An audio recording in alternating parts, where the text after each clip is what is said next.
and welcome to my channel Eskakin. In this video, I am going to discuss about the topic metallic crystal.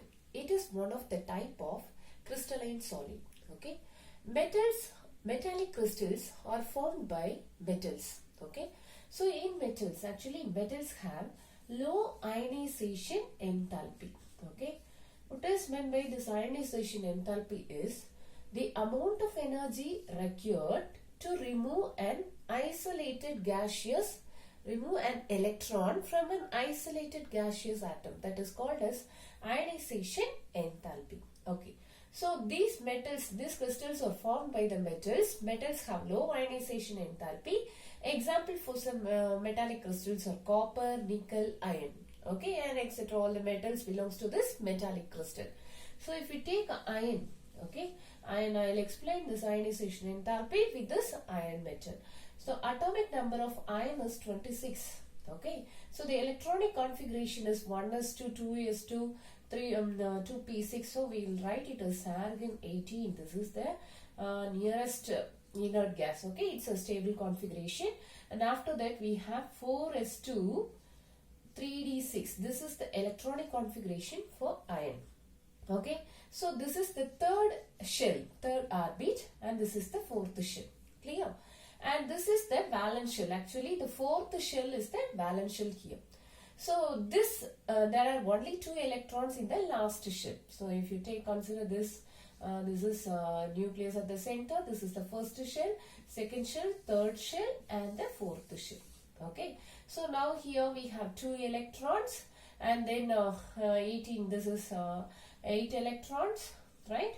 And next the third shell we have 8 electrons already over, and plus 6, totally 8 plus 6 is equal to 14 electrons, right? This is 14 electrons, and the last shell, this is the last shell, fourth shell, has only 2 electrons. Okay, and these 2 electrons can be easily removed. Okay, very less amount of energy is required for removing these 2 electrons. Okay, so if 2 electrons are removed, see here, if 2 electrons are removed, it is this ion changed into Fe2 plus ions plus 2 electrons, right? And now this is the ion and releases 2 electrons. Right?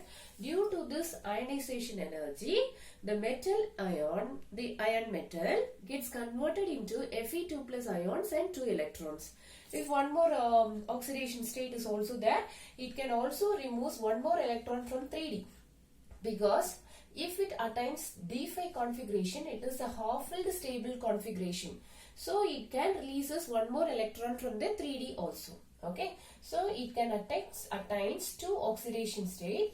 If it removes only 2 electron from the 4s orbital, Fe converted into Fe2 plus ion. Okay, if it removes 2 electrons from 4s and 1 electron from 3D for stable configuration, it will becomes Fe3 plus 3 electrons. Okay, so it has through 2 oxidation state, Fe2 plus ion and Fe3 plus ion. So if you take this iron metal, okay, in this metallic crystal, this iron metal contributes 2 or 3 electrons to the sea of mobile electrons. Okay, so this metal atoms converted into metal ion and electrons. So in this metallic crystal, the metal ions and electrons are the constituent particles. Okay, the constituent particles present in the metallic crystal are metal ion and electron. Okay, so now these electrons, each metal ion contributes 2 or more electrons to the sea of mobile electron. That means these electrons flow throughout the entire crystal like a water in the sea. See here, many electrons are present here. In the metallic crystal, more number of electrons are there because one metal releases 2 or more electrons. Okay, so many electrons are present in the crystal and it flows throughout the crystal like a water in the sea. See, this is like a water in the sea. And the positive ions are uniformly distributed throughout the crystal. Okay, so the constituent particles of the metallic crystals are positive ions and electrons. Okay, and this is considered as a sea of mobile electrons. Okay, so C of mobile electrons. Right, now metallic bond. Here in a metallic crystal, already I told you the positive ions are arranged in a sea of mobile electrons. Okay, so metallic bond. What is this metallic bond? See here, this is a metal ion, this is a metal ion. In between, we have number of electrons. Okay, we know that there is a strong attraction between the positive ions and the negative electrons, right? So in between these two, they have the strong attraction. So they come very close together.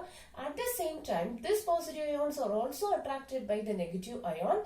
So these two comes very close together. In between, we have the electron. Okay, so there is a strong force of attraction between the ions. They are very close together.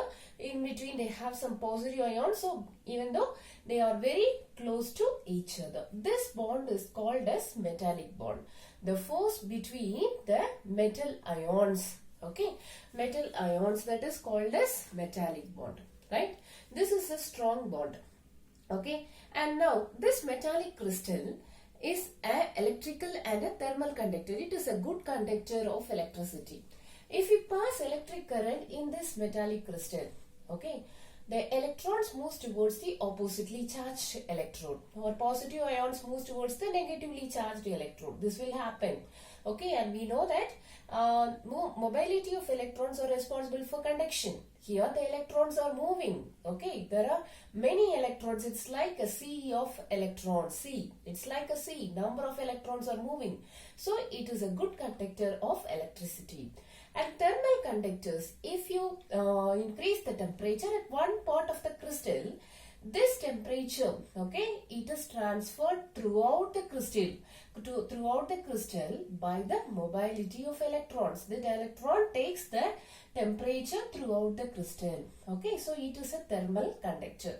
So at any part of the crystal, when it is heated, if you heat at any one part or any one side, this is transferred to the entire crystal by the electrons. Okay, and next, this is malleable and ductile. It can be drawn into wires and made into sheets. Okay, because the positive ions can alter its position because of the uniform distribution of the positive ions, and the electrons are present throughout, right? So they can alter its position, they can deform its shape without destroying the crystal structure. Okay, they can deform. So it is malleable and ductile. And this is very hard and has high melting point and boiling point. This is due to the strong metallic bond. Due to the strong metallic bond, because of the arrangement of positive ions with the other ions, right? In between, and electrons are present. So due to its strong metallic bond, it is very hard. Metallic crystals are very hard in nature, and it has high melting point and boiling point. This is actually these two, melting point and the boiling point, depends upon the forces acting between the constituent particles, right? So if the force acting between the constituent particles are very strong, more energy required for splitting, for melting and boiling. Okay, so it has high melting point and boiling point. An example for this metallic crystals are copper, nickel, iron, and so on. Okay, that's all about the metallic crystal. Thank you for watching my video.